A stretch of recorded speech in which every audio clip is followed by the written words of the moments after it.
ఇప్పుడు చెప్పండి, 2025కి బాయ్ చెప్తామా? 2026ని రమ్మని చెప్తామా? నువ్వు చెప్పినా చెప్పకపోయినా అది వెళ్ళిపోద్ది.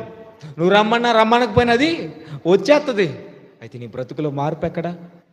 నువ్వేం మారావు? ఒక మంచి తీర్మానంతో ఈ సన్నిధానాన్ని విడిచిపెట్టి బయటికి వెళ్దాం. ప్రభువా, నన్ను కాచి కాపాడావు, ఆయుష్నిచ్చావు, ఆరోగ్యాన్నిచ్చావు. ఈరోజు ఇక్కడ కూర్చొని నీ మాటలు వినలేక, నీకు కృతజ్ఞతాస్తుతులు చెల్లించలేక ఎందరో మట్టిలో కలిసిపోయారయ్యా.